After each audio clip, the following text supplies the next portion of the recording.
kalau misalnya sama, gambarnya akan seperti ini. Nah, kalau dalam ukuran kecondongan dengan squeamish, nah tinggal masukin ke rumus ini. Ya. Rumus ini atau rumus ini sama saja. Ya. Ada dua nih. Di sini ada mu, di sini ada MO. Nah, MO apa? Modus ya. Kalau mu-nya rata-rata. Ini simpanan baku. Nah, ya. Jadi SK-nya dihitung. Kalau SK-nya dihitung sama dengan 0, ya, sama dengan 0, dia kurvanya akan seperti ini. Jadi SK yang pertama nih, rumus pertama ya, mu dikurangi, waduh, panjangannya.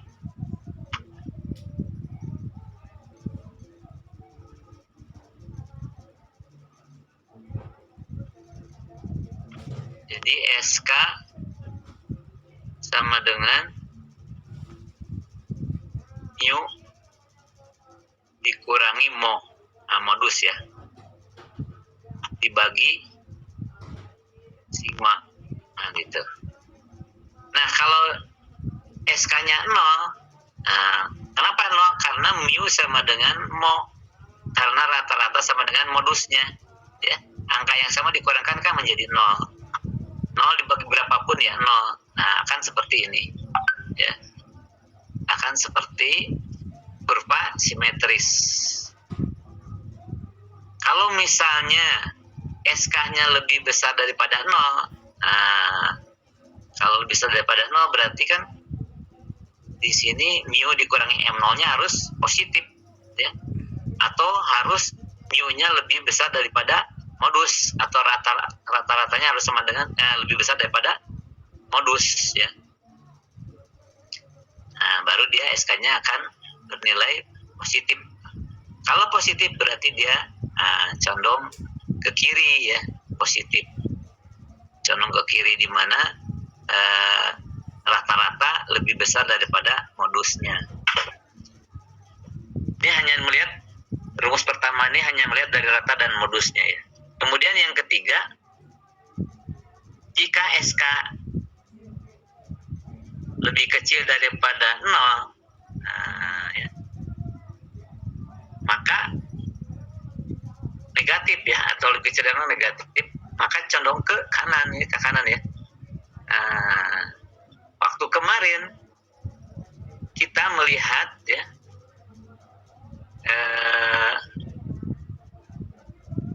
bentuk ini melihat dari modusnya, ya. Modus ini MO, ya, ini modus, ya. Modusnya lebih besar daripada median, lebih besar daripada rata-rata. Ini X, ya, yang kelihatan. Ini median, MD, ini modus. 0 ini MD. Nah, begitu. Kita kemarin karena tidak tahu rumus ini, kita menggunakannya perbandingan antara rata-rata, median, dan modus. Coba kita lihat contohnya seperti apa, ya. Kita lihat, nah contohnya, ya. Jadi dalam contoh yang lalu, pada saat kita menghitung ukuran pemusatan, kita mendapatkan nilai median sebesar 497,17, ya. Menghitung median, nilainya dah didapat segini. Kemudian kita juga menghitung modus, ya. Modus waktu kita hitung itu besarnya adalah 504,7, ya. 504,7.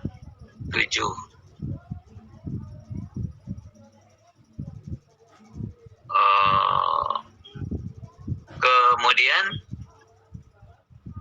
standar deviasi, kita hitung standar deviasinya adalah 144,7. Terus rata-ratanya kita hitung 490,7, ya. Jadi sudah dihitung pada saat kita menghitung rata-rata dulu, ya. Jadi ini simpan bakunya, ini rata-rata hitungnya, ini mediannya, ini modusnya. Nah, ya. Nah, kalau kita hitung, kita masukkan ke dalam rumus SK yang pertama, rumus pertama ini ya. Nah, kita masukkan rata-ratanya 490,7 dikurangi modusnya dibagi dengan simpan bakunya 144, ternyata hasilnya SK-nya negatif. Ya. Negatif. Demikian juga ketika menggunakan rumus yang kedua. SK-nya 3 kali rata-rata 490 dikurangi 497,17 dibagi 144. Ya, 144 ini simpan bakunya, didapatkan nilainya negatif juga. Ya. Yang pertama nilainya minus 0,10, yang kedua minus 0,13 ya. Jadi relatif sama. Ya. Nah, dari kedua nilai SK tersebut terlihat bahwa keduanya bertanda negatif. Nah, ya. Kalau bertanda negatif, ya, berarti dia akan condong negatif atau condong ke kanan, ya. Kalau kan, ini sebelumnya kan berarti ini negatif ya, SK-nya negatif. Berarti akan berbentuk seperti ini sebelumnya ya. Akan seperti ini. Ya. Akan seperti ini.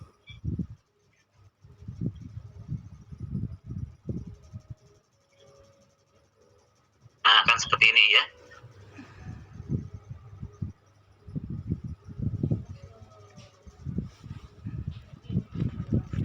Nah, kemudian hal ini disebabkan adanya nilai yang sangat kecil. Ya. Ada nilai yang sangat kecil. Berarti ada nilai kecil ini, ada nilai ekstrim kecil ya, ekstrim kecil. Sehingga menurunkan nilai rata-rata hitungnya. Nah, rata-rata hitungnya jadi di kiri, ya, sebelah kiri di sini. Ya, di sini hurufnya kecil ya, kelihatan ya. Ini anggapan pertama itu, jadi sebenarnya akan seperti ini ya. Apa namanya, kurvanya itu. Kalau dari SK ini ya, dari perhitungan SK ini, dengan SK ini, itu akan perkiraan kita akan seperti ini kurvanya, condong negatif. Ya. Tapi ternyata nilai-nilai ini minus 0,1 dengan 0,13 ini relatif kecil, dianggapnya relatif kecil dan mendekati 0. Nah, gitu ya. Mendekati 0. Sehingga kurva tersebut kecondongannya tidak terlalu besar. Artinya nggak terlalu begini banget, enggak gitu. Menurut statistik ya. Dia tidak seperti ini banget gitu. Jadi masih bisa didekati dengan normal.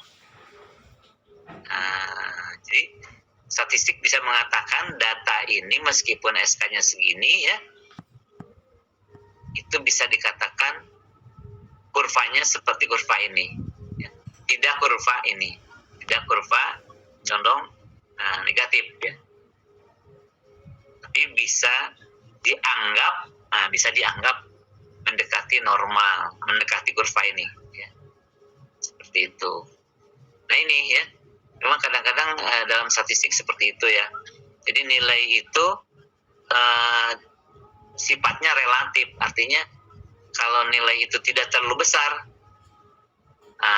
tidak dibesar-besarkan artinya ya. Dianggap ya kecil saja ya. Ini 0,1 menurut dia adalah kecil ya. 10% ya, masih relatif kecil. Kalau sudah di atas 30%, nah biasa agak besar ya, bisa seperti inilah grafiknya. Tapi ini masih dianggap kecil ya, 0,1. 0,1 dan 0,3 ini dianggap mendekati 0 ya. Jadi Kalau mendekati 0 berarti SK-nya sama dengan 0. Nah, jadi kalau ukuran normal, ya, kurva dikatakan normal itu jika SK-nya negatif 0. Jika SK hasil perhitungan SK-nya atau squeeze-nya atau kecondongannya itu sama dengan 0. Dia akan seperti lonceng ini ya. Nah, seperti itu. Oke, ini adalah contoh untuk kecondongan ya. Kecondongan. Nah, ini ada juga ukuran keruncingan. Ya. Apa itu keruncingan? Keruncingan adalah keruncingan kurva ya. Keruncingan kurva. Jadi kurvanya semakin runcing ya. Semakin runcing itu biasanya semakin semakin tajam ya, semakin tajam. Ini semakin kelihatan semakin menyempit ya. Semakin semakin dekat lah ya. Ukuran simpangannya semakin kecil ya. Semakin meruncing itu semakin kecil ya. Nah, semakin melebar semakin jauh ya. Ke kanan, semakin jauh ke kanan. Nah, kurva seperti ini bisa berbentuk tinggi atau setengah ya. Ini bisa disebut. Nah, kurva ini bisa paling tinggi atau disebut dengan leptokurtik ya. Lepto. Jadi kalau tinggi atau lancip, ini kurvanya disebut kurva leptokurtik. Kalau tengah-tengah, meso ya. Ini meso nih. Mesokurtik. Nah, kalau flat begini paling rendah ya, disebut platik kurtik. Nah, bentuk-bentuk kurva ini ya, yang lepto, yang meso maupun yang plati ditentukan oleh namanya ukuran keruncingan atau kurtosis ya. Rumusnya adalah seperti ini ya. Alpha pangkat 4 sama dengan 1/n dikali jumlah X minus rata-rata dipangkatkan 4 dibagi simpangan baku dipangkat 4 kan ya. Jadi pembaginya ada simpangan baku pangkat 4. Nah, contohnya seperti apa ya? Nah, kita lihat contohnya ya. Nah, ini ada keterangan di sini ya. Jadi ternyata setelah dihitung, kalau misalkan ya kurtosisnya itu sama dengan 3, dia akan mendekati ini. Mendekati meso ya, mesokurtik. Kalau dia lebih besar dari 3, dia akan ini ya, akan menjadi leptokurtik. Kalau misalnya ininya kurtosisnya lebih kecil dari 3, itu akan flat ya. Akan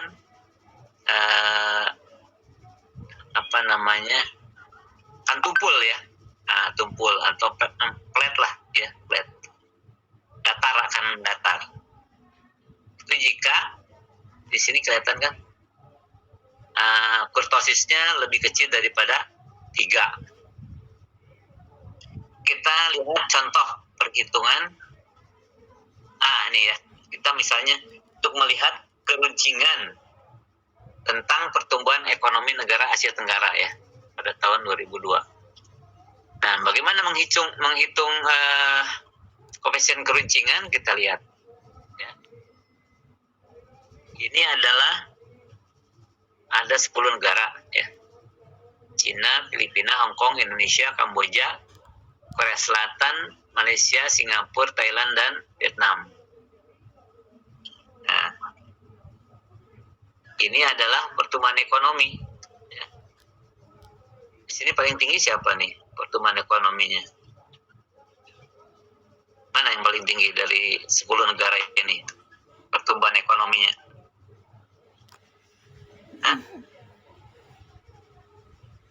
Yang paling tinggi yang mana? Sebentar saya minum dulu ya. Ambil minum dulu.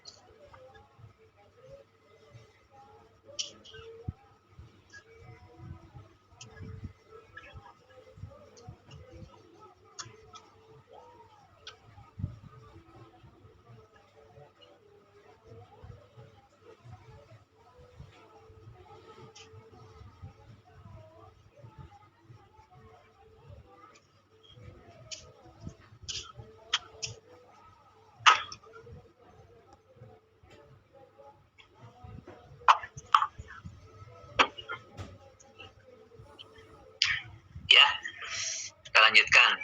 Mana dari 10 negara ini yang paling tinggi? Cina. Cina ya. Nah, ini Cina nih. Cina berapa? 7,4. Yang paling rendah? Hong Kong. Nah, ini ya. Ini namanya pertumbuhan ekonomi ya. Hong Kong ini, Indonesia berapa? 5,8 ya. Paling rendah Hong Kong ya. Hong Kong ini gajinya naik 1,4%. Naik nih ya. Ini persen nih ukurannya ya. Tapi harga-harganya nggak naik. Tetap harganya stabil. Ini kalau Indonesia gajinya naik 5,8%. Tapi harga barangnya naik 10%. Gimana tuh? Bisa beli nggak? Gajinya naik 5,8, tapi barang-barang naik 10%, beras semua, barang minyak goreng dan sebagainya naik 10%. Oh, gitu ya. Nggak bisa beli jadinya. Ya. Cuma naik gaji juga. Yang penting gajinya biasa-biasa aja, tapi harga pada turun semua, kan enak gitu ya. Nah, seperti itu ya. Ini adalah pertumbuhan ekonomi. Pertumbuhan ekonomi itu kalau negara ya pertumbuhan ekonomi, tapi kalau rumah tangga mah kenaikan gaji ini ya maksudnya ya, pertumbuhan ekonomi. Jadi gaji kita naik. Kalau nggak naik, asal barang-barang masih kebeli nggak apa-apa gitu. Gajinya naik, tapi barang-barangnya melesit naik semua. Pusing gitu ya. Nah gitu ya, kalau membaca pertumbuhan ekonomi itu samakan saja dengan gaji kita setiap bulan gitu ya. Tapi ini ukuran tahunan ini ya. Nah, bagaimana kita melihat keruncingan ini? Ya, keruncingan daripada pertumbuhan ekonomi negara-negara di Asia Tenggara ya. Nah, kita lihat. Nah, ini nih ya. Ya, kita susun ya. Kita tabelkan, bukan kita susun, kita tabelkan saja ya. Dari 10 negara ini sudah tidak kelihatan lagi negaranya ya. Nah, kita buat di sini. Ini ya. Kita akan menghitung ini nih. Apa ini? Kurtosis ya. Nah, bagaimana menghitung kurtosis? Ya. Rumusnya 1/n sigma x min mu pangkat 4 dibagi simpanan baku pangkat 4. Berarti kita harus menghitung dulu ini mu rata-rata dan simpanan bakunya berapa ini. Nah, gitu ya. Kita hitung dulu. Rata-rata berarti kita harus menjumlahkan ini dulu.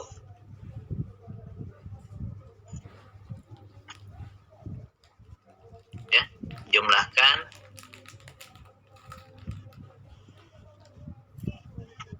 menjumlahkan ini, data ini semua dijumlahkan.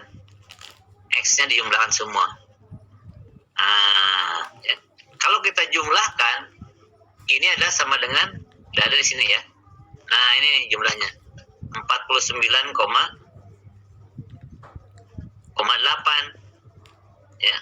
Kalau kita jumlahkan, maka rata-ratanya tinggal dibagi jumlah ini 1, 2 bagi 10 ya. 1, 2, 3, 4, 5, 6, 7, 8, 9, 10. Berarti rata-ratanya adalah ini ya. 49,8 dibagi 10, 4,98. Dapat dapat satu rata-rata. Tinggal kita menghitung simpan baku ya, rata-rata udah dapat ini. Mencari simpan bakunya berapa ya, untuk menghitung ini ya, rumus ini. Nah, untuk menghitung ini rumusnya nih, standar deviasi. Nah, ini rumusnya nih. Rumus yang tadi kita hitung ya. Jadi ini diakarkan. Nah, ini diakarkan. Nah, ini diakarkan.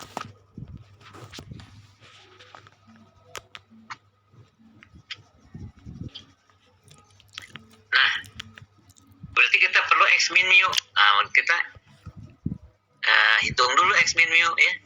X min mu itu X ini 7,4 dikurangi rata-ratanya. Dikurangi apa? 4,98. 4,98. Ya. Semua ini dikurangi rata-ratanya. Ini pun ya semua. Sampai? Assalamualaikum, Mister. Ya? Maaf, Mister. Kenapa? Maaf, Mufidatul Rofiko minta di ACC, Mister. Soalnya dia baru pulang lembur. Udah. Makasih, Mister. Ya.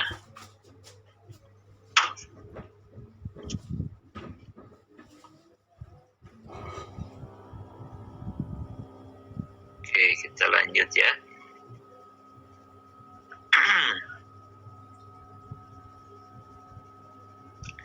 Nah, jadi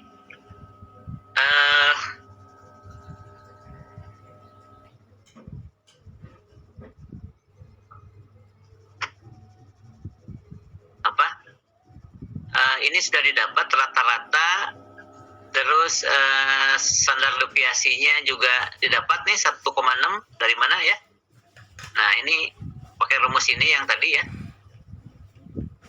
X min mu kuadrat itu adalah sebenarnya ini ya. Ini kalau dijumlahkan ini semuanya 24,516 ya. 51 atau 52. Nah, 516. Ini kalau dijumlahkan berapa? 49,8 ya. 49,8.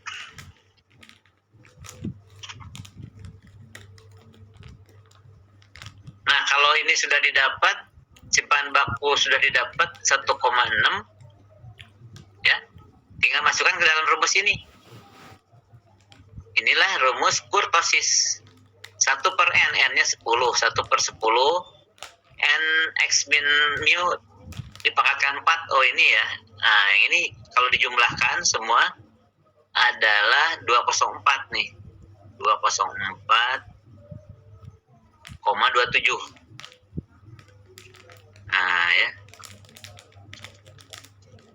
Ini x min mu pangkat 4 ya. Ini x min mu pangkat 2. Ya, awalnya dari sini ya. Awalnya ini kan dikurangi dengan rata-ratanya ya. 4,98. 4,98 sama dengan 2,42. Nah, ini sama, semua dikurangi 4,98 sama ya. Ini sama juga dikurangi 2. Nah, ini juga sama sampai 5,7 ini semua dikurangi 498. Kemudian dikuadratkan. Nah, dapatlah 5,86. Ya, kemudian minus 0,98 dikuadratkan dapatlah 0,96. Ya. Nah, nilai ini digunakan untuk menghitung ini ya, standar deviasi. Tapi yang ini adalah untuk menghitung perincingan ya, untuk menghitung kurtosis ya, nilai yang ini. Ini 34,30 ya, sini nih.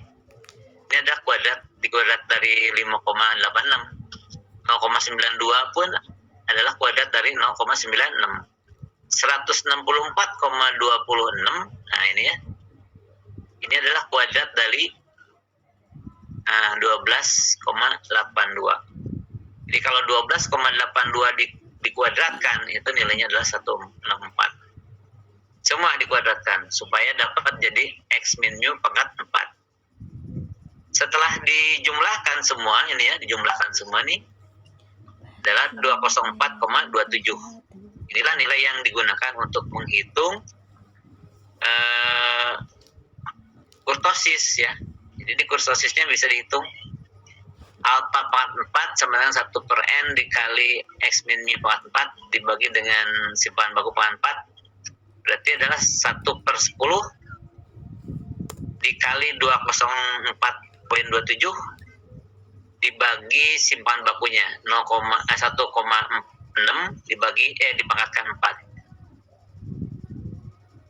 ya. Nah kalau kita hitung ini 1/10 dikali 204,27 adalah 20,427 dibagi 625. Nah 1,6 dipangkatkan 4 itu adalah 6,25. Didapatlah kalau dihitung kurtosisnya sama dengan 3,27 ya. Jadi nilai kurtosis ya apa 4 itu adalah 3,27, tentunya adalah lebih besar dari angka 3 ya. Nah kalau lebih besar dari angka 3 seperti apa bentuknya? Nah di sini berarti dia bentuknya adalah leptokurtik ya. Kita lihat gambar sebelumnya. Nah ini ya. Jadi gambarnya seperti ini karena ukuran kurtosisnya adalah lebih besar daripada 3 ini ya. Gambarnya seperti itu ya. Biasanya kalau kurvanya mendekati normal ya, itu biasanya ini ya, kurtosisnya sama dengan 3 ya, sama dengan 3. Ini dikatakan normalnya biasanya di situ katanya ya. Apa pangkat 4-nya sama dengan 3 atau kurtosisnya sama dengan 3. Makanya ukurannya 3 nih. Oke, itulah kurtosis ya. Jadi kita sudah tahu bagaimana menghitung kecondongan dan keruncingan ya. Dua-duanya memang digunakan untuk menghitung atau melihat apakah kurva itu berbentuk normal atau tidak ya. Demikian, ada yang ditanyakan mengenai kurtosis atau secara keseluruhan mengenai ukuran penyebaran ya. Oke, kita lanjut ke slide yang baru, adalah tentang fokus ini ya.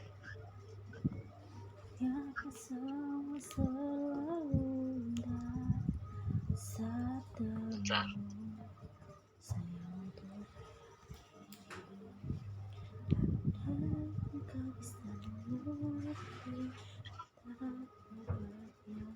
Nah, ke angka indeks ya. Jadi kita lanjut dengan angka indeks.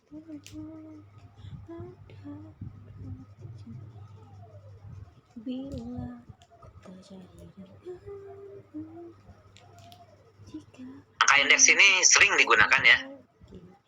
Apalagi zaman sekarang ini hampir semua kegiatan kita, kehidupan bermasyarakat, jadi tidak hanya fungsi. Memang sebelumnya angka indeks ini paling banyak itu di keuangan ya, akuntansi ya. Anda mungkin bagian keuangan banyak banget indeks ya, yang melihat kinerja keuangan dari berbagai indeks ya. ROI apa ya, saya juga nggak gitu hafal. Banyaklah pokoknya di keuangan itu indeks-indeks yang bisa mengatakan ekonominya sehat atau tidak sehat gitu ya, atau penghasilan kita cukup dan sebagainya, kecukupan, kekurangan ya, utang ya, kemampuan perusahaan itu bisa dilihat dari indeks ya. Kinerja itu banyak ya, kinerja atau performa perusahaan itu hampir semuanya indeks, termasuk Anda sendiri ya. perkuliahan Anda ini kan Anda dilihat indeksnya berapa. Kalau Anda misalnya indeksnya kecil, ya mencerminkan Anda kurang usaha gitu ya. Tapi kalau Anda berusaha mungkin nanti indeksnya akan tinggi ya. IPK misalnya banyak ya. Indeks kesejahteraan, indeks kemiskinan ya. Banyak. Itu mungkin kita belum tahu cara menghitungnya. Nah, gitu ya. Mudah-mudahan nanti diharapkan setelah Anda belajar angka indeks, Anda bisa mengetahui ya. Nah, dalam angka indeks ini ada beberapa angka indeks yang sering kita gunakan ya, mulai dari yang sederhana sampai yang sulit ya, boleh katakan sulit lah ya.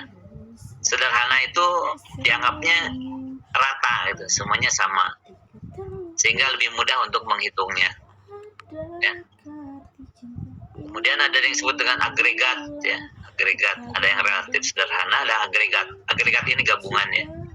Jadi tidak lagi melihat jenis barang biasanya agregat itu ya. Jadi digabung saja ya.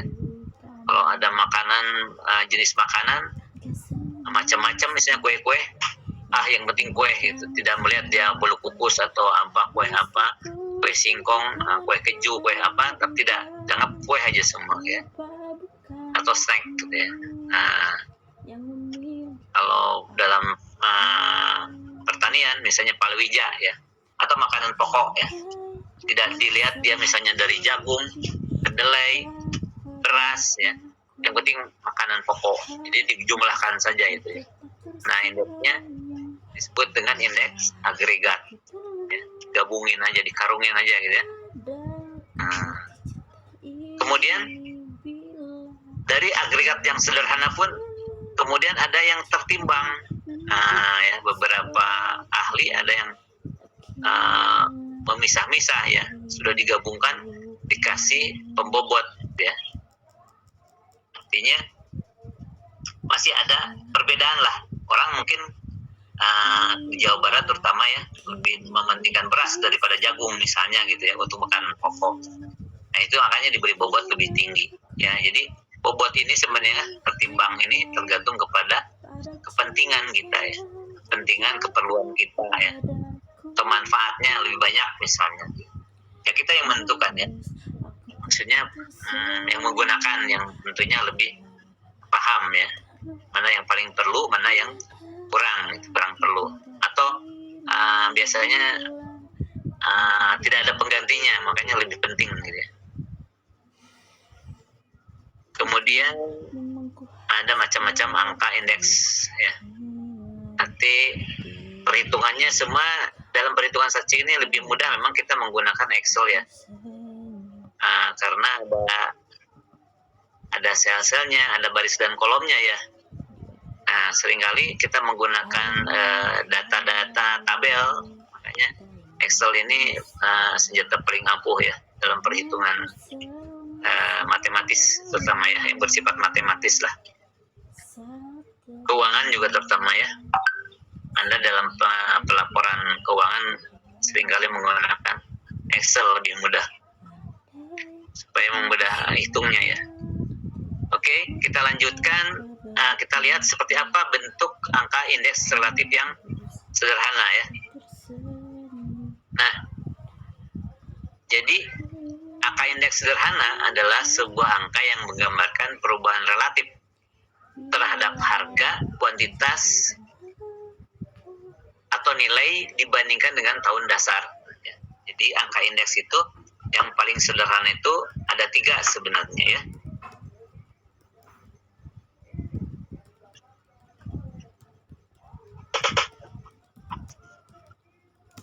Ada indeks harga, ada indeks kuantitas atau nilai. Antara harga, kuantitas, dan nilai ini saling terkait ya, saling berhubungan. Ada hubungannya antara gitu ya. Jadi sebenarnya nilai itu kan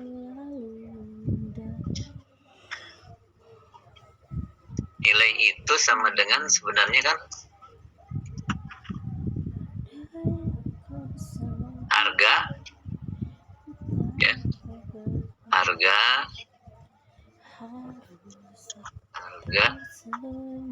dikali apa? kuantitas ya, atau kuantitas dikali harga gitu ya. Nah, ini nilai kalau bahasa Inggrisnya kan value gitu kan, value sama dengan price gitu kan, price dikali kuantitas ya, kuantitas, quantity. Nah gitu, ini value. Ini adalah hubungan antara nilai, harga, dan kuantitas. Tapi masing-masing, nah gitu ya, masing-masing ini akan mempunyai nilai indeks sendiri gitu ya. Secara sederhananya nanti kita akan bahas ya. Ini masing-masing ini meskipun terkait bahwa nilai ini adalah harga dikali kuantitas ya. Kalau harga barangnya misalnya 1000-an, beli 10, nah berarti nilainya berapa? 10.000 gitu ya, seperti itu. Tinggal dikalikan saja. Jadi masing-masing akan mempunyai nilai indeks sendiri. Karena kalau kita lihat di sini besar ya, kalau ini besar nih, belum tentu ininya besar ya. Mungkin ini besar, ini kecil, atau ini tetap, ini berubah. Nah, begitu ya. Nah, atau mungkin nilainya mengecil, ternyata yang mengecil adalah jumlahnya atau harganya memang turun gitu. Ini saling terkait. Nah, ini adalah dibandingkan dengan tahun dasar ya. Indeks itu dibandingkan dengan tahun dasar. Misalnya tahun dasarnya 10 tahun yang lalu misalnya, atau 5 tahun yang lalu ya, kita bandingin yang sekarang dengan 5 tahun lalu seperti apa. Nah, maka dilihat perubahannya ini, perubahan relatif. Nah, tahun dasar dihitung atau dipilih sebagai tahun dasar itu menunjukkan kondisi perekonomian yang stabil ya. Jadi kita anggap pada tahun dasar ini adalah perekonomiannya stabil, tidak ada gejolak ekonomi, gejolak sosial ya, tidak ada demo-demo, tidak ada ya, tidak ada pandemi ya. Model kemarin ada pandemi ya. Nah, tahun pandemi 2019 ini nggak bisa dijadikan sebagai tahun dasar karena kondisi ekonomi terpuruk ya, pertumbuhan ekonomi minus malah ya kemarin. Nah, nggak bisa dia digunakan sebagai tahun dasar ya. Dan tahun dasar ini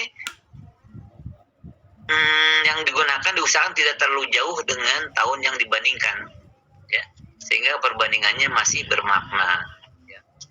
Kita misalnya bandingin dengan 20 tahun yang lalu, waduh belum lahir ya. Jadi maksimal sebenarnya 5 tahun lah mungkin ya, 5 tahun, periode 5 tahun atau 10 tahun, karena mungkin kalau saham itu malah harian ya. Zaman teknologi begini perubahan-perubahan itu begitu cepat ya, sehingga mungkin tidak terlalu jauh lah untuk pembandingnya ya. Sekarang mungkin hanya 5 tahun bisa membandingkan 2 presiden gitu kan. Presiden 5 tahun ya. Nah, kalau 10 tahun berarti dua periode ya, 2 periode 10 tahun. Nah, kalau misalnya presidennya berganti bisa kita bandingkan, bisa ya. Nah, itu ya. Jadi tahun dasar ini sangat penting ya. Sangat penting tahun dasar itu adalah tahun yang stabil. Ya. Tahun dasar ini itu hasil rapat ya, hasil rapat kabinet. Jadi tidak sembarangan kita menentukan tahun dasar ya. Dalam laporan negara itu harus ada kesepakatan ya dengan Menteri Ekonomi misalnya ya, perdagangan semua menyatakan, termasuk sosial ya. Karena tidak hanya ekonomi tapi sosial juga, atau Polexosbud istilahnya, politik ekonomi sosial budaya itu dalam keadaan kondusif gitu ya. Ini bisa dijadikan tahun dasar relatif terhadap tahun-tahun yang lainnya ya, mungkin tidak terlalu chaos lah ya, tidak terlalu ini. Kemudian ini banyak indikator ekonomi menggunakan angka indeks seperti IH konsumen, IH perdagangan besar, IH saham gabungan, IH, indeks nilai tukar petani, dan lain-lain. Nah, indeks IH ini indeks harga ya. Yang sering kita gunakan memang indeks harga, indeks kuantitas jarang ya. Nah, ini indeks harga gabungan. Kemudian ada indeks nilai tukar petani. Nah, ini sangat mempengaruhi nih ya. Indeks tukar petani itu kalau rendah, nggak ada kenaikan, kasihan ya. Ini sangat diperhatikan oleh pemerintah ya, karena kita masih tergantung kepada para petani ya. Kalau petani udah nggak ada, kita gimana tuh? Impor ya. Waduh ya. Jadi harus benar-benar kita jaga nih nilai tukar petani. Jangan sampai petani udah capek-capek menanam, dibeli cuma 3.000 per kilo. Aduh ya. Gimana ya? Pupuknya aja nggak cukup gitu ya. Pupuk mahal ya. Kalau pupuknya dikasih sih nggak apa-apa gitu ya. Mungkin nggak usah dibayar pun nggak apa-apa. Yang penting pupuknya dikasih, lahannya dikasih. Nah, gitu. Dia bayar aja dengan tanaman yang dia tanam gitu ya. Sisanya diambil lah boleh gitu ya. Nah seperti itu ya. Jadi usahakan kalau beli ke petani jangan ditawar-tawar gitu ya. Beli aja gitu kalau ditawarin berapa, karena tidak ada untungnya, keuntungannya kurang ya.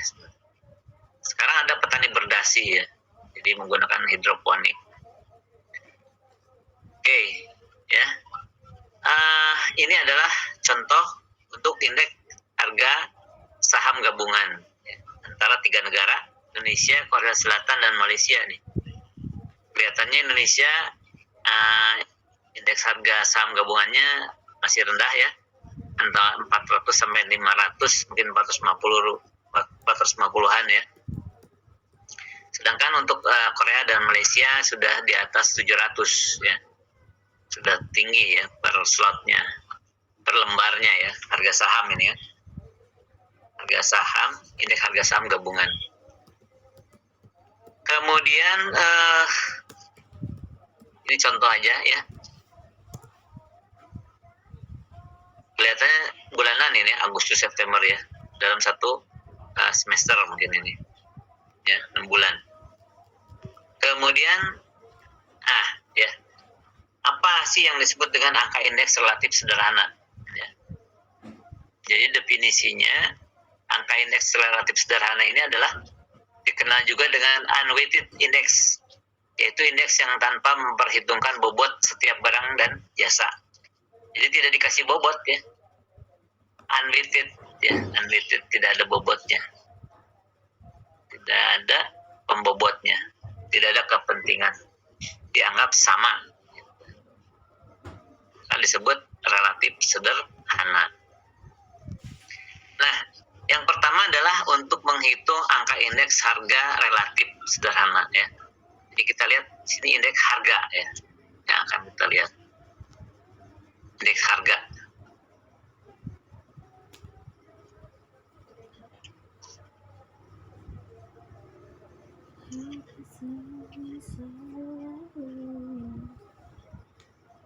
Apa itu indeks harga? Angka indeks harga relatif sederhana. Itu angka yang menunjukkan perkembangan relatif suatu barang dan jasa pada tahun berjalan dengan tahun dasar, tanpa memberikan bobot terhadap kepentingan barang dan jasa ya. Jadi tidak ada kepentingannya, dianggap sama aja ya.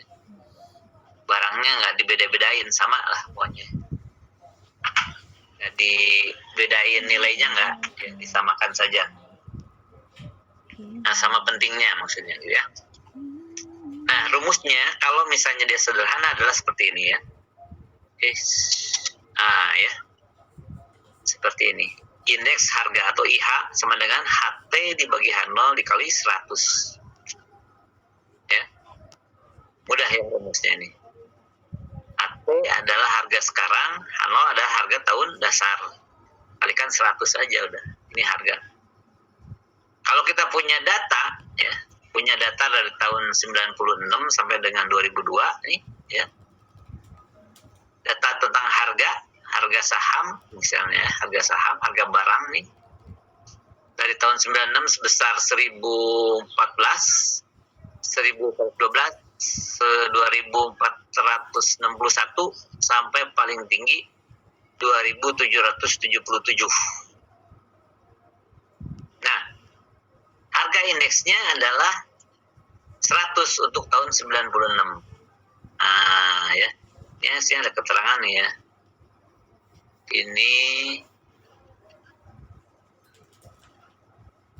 Ini berarti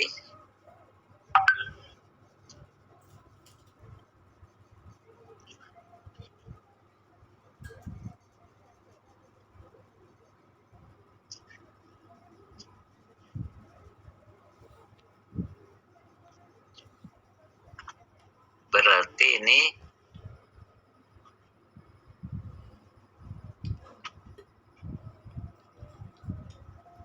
tahun dasarnya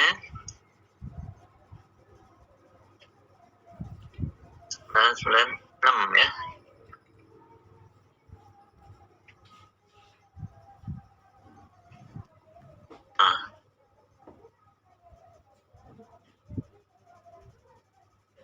Not ya. Not.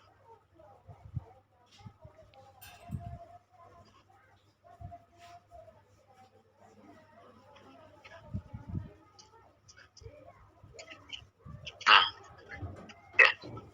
Ini not ya. Jadi ini menganggap tahun dasarnya tahun 1996 ya. Makanya dia dibaginya semua ke tahun 96. Ya. Nah,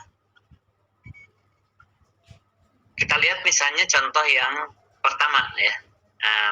Tahun 97. Tahun 97 harganya naik ya, dari 1014.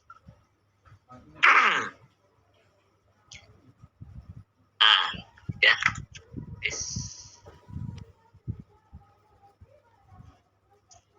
Nah, dari tahun 96 ke tahun 97 harganya naik ya, dari 1014 menjadi 1112. Naik berapa nih? Naik sebesar, ini 112 dikurangi 14 berapa? Sekitar 92 ya. Naik 92. Nah, benar 92 ya. Nah, 92 ini berarti ada kenaikan sebesar 10%. Jadi selisih ini itu sebenarnya ada kenaikan sebesar 10%. Ya. Dari 1014 ke 1112 ini ada kenaikan sebesar 10% ya. Dari tahun 96 ya. Nah, indeksnya ya, kalau kita mengacu kepada rumus ini nih, karena kita menganggap tahun dasarnya tahun 96, maka indeks harga tahun 96 ya nilai ini sendiri dibagi diasnya sendiri. Ya ini nih perhitungannya ya. Dikali 100 sesuai dengan rumus ya. Jadi harga tahun 96 dibagi dengan tahun 96 juga, karena tahun dasarnya tahun 96. Karena tahun 97 ada kenaikan sebesar berapa? 92. Berarti ada kenaikan sebesar 10%. Ya. Bagaimana menghitungnya? Menghitungnya lihat aja nih, harga 1112 dibagi harga tahun dasar dikali 100. Ternyata setelah dihitung nilainya adalah 110. Inilah yang disebut dengan indeks. Ya. Kemudian tahun 98. 98 berarti harganya 2.461. Ini berarti dibagi dengan tahun dasarnya dikali 100. Nilainya adalah 243. Terus berlanjut ya. Kalau 243 berarti gimana maksudnya? Kalau 243 berarti pada tahun 98 terjadi kenaikan sebesar 43%. Ya, dari tahun 96. Gitu ya. maksud daripada indeks itu adalah dilihat dari tahun dasarnya, gitu. Berarti kalau 203 pada tahun 99, artinya adalah ada kenaikan sebesar 3% dari tahun 96, ya. Kalau 221, oh berarti ada kenaikan berapa? 121%. Dari mana? Dari tahun 96. Kan ini tahun sekarang kan, tahun 2000 kan 2240 dibagi tahun dasar 1014 kali 100, nilainya 221. Ya.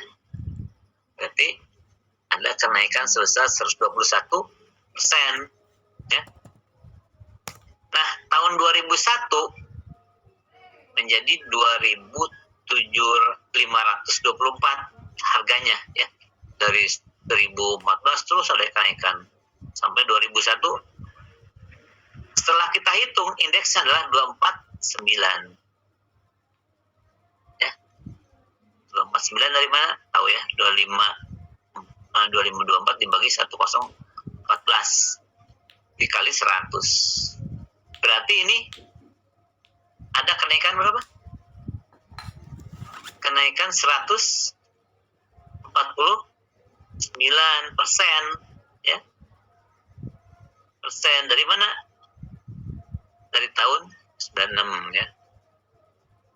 Terus sampai yang terakhir 2002 harganya menjadi 2.777. Ini ternyata setelah dihitung paling tinggi, ya, nilainya 274 indeksnya. Nah, kalau 274 ya pantas dari berapa nih? Dari 96 ke sini 1, 2, 3, 4, 5, 6. Jadi selama 6 tahun ada kenaikan sebesar berapa? 174% kenaikannya. Ya nggak apa-apa, ya. Jadi kenaikan lebih dari 100% tidak apa-apa. Ya, tapi kan ini dari tahun berapa? Dari tahun 96, gitu ya. Harga naik terus, ya. Nah, ini seperti itu, ya. Bisa ya ngitung begini, mudah kan indeksnya. Ini yang penting indeks ini, ya. Indeks menghitungnya mudah, rumusnya begini, tapi membacanya kadang-kadang keliru, ya. Yang membacanya juga sebenarnya mudah, ya. Lihat aja ini lebih dari 100 berapa, dikurangi 100. Kalau 243 dikurangi 100 berarti 143. Oh, berarti ada kenaikan 143. Ya. Kalau 203 dikurangi 100 berarti 103. Oh, ada kenaikan 103%. Gitu ya. Ini pun sama dikurangi 100. Jadi 121%. Gitu ya. Nah, kemudian di samping juga indeks harga ada indeks kuantitas, ya. Ada indeks kuantitas. Nah, ini indeks kuantitas. Ya. Indeks kuantitas seperti ngitung indeks harga juga, ya. Sama, cuman di sini kuantitas. Kalau kuantitas itu jumlah, ya.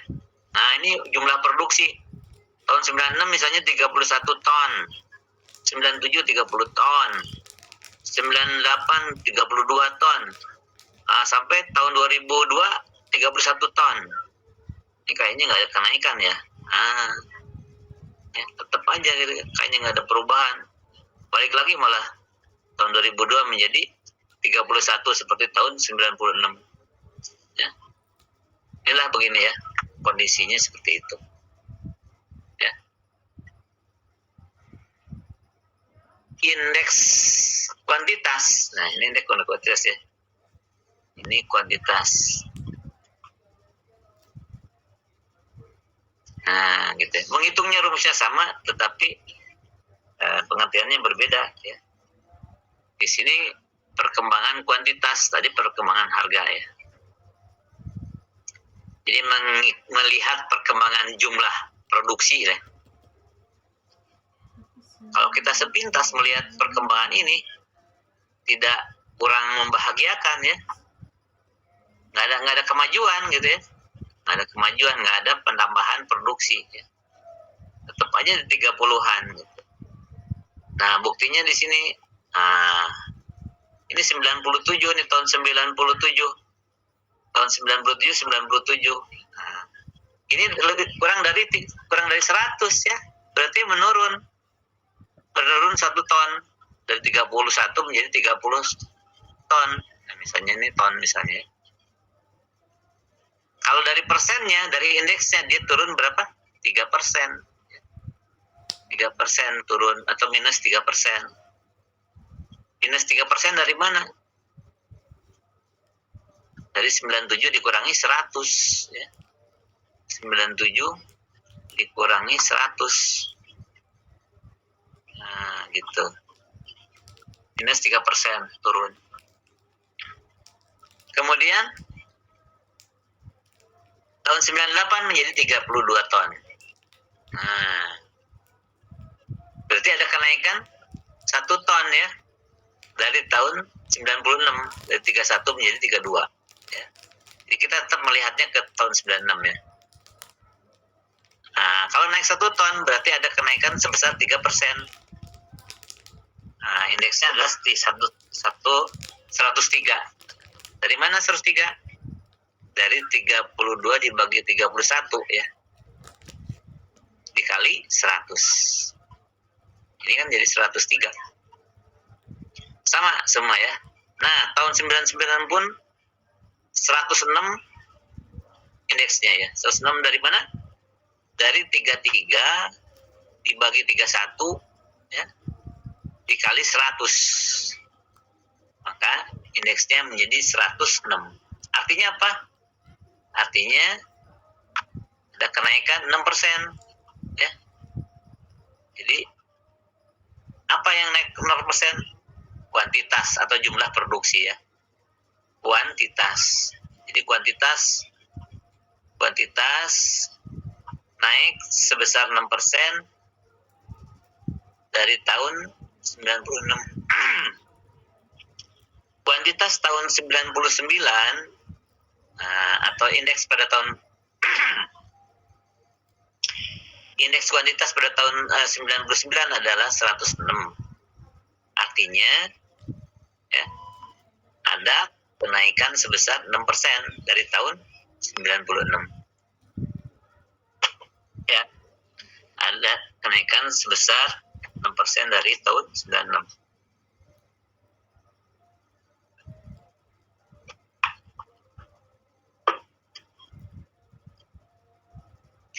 Kemudian tahun 2000 adalah 103 indeksnya ya. Sama seperti tahun 98 ya, tahun 2000. Indeks tinggal dibagi dengan tahun dasar sama ya. Tahun 2001 30 ton. Turun berarti ya. Nah, tahun 96 kan 31. Berarti turun 3% lagi nih. Makanya 97 indeksnya. Dan pada tahun 2002 kembali seperti tahun 96, jumlah produksinya adalah 31 ton ya, kuantitasnya. Seolah-olah tidak ada perubahan lah ya. 96 selama 6 tahun tetap aja di sini gitu. Nah, inilah ya. Ini contoh saja ya. Mudah-mudahan tidak sebenarnya. Jadi contoh untuk belajar saja ini ya. Nah, kita bisa melihat nanti kenapa kita menghitung indeks nilai, indeks harga, indeks kuantitas, dan indeks nilai ya. Nah, ini bagusnya kita copy ke Excel ya. Sebentar.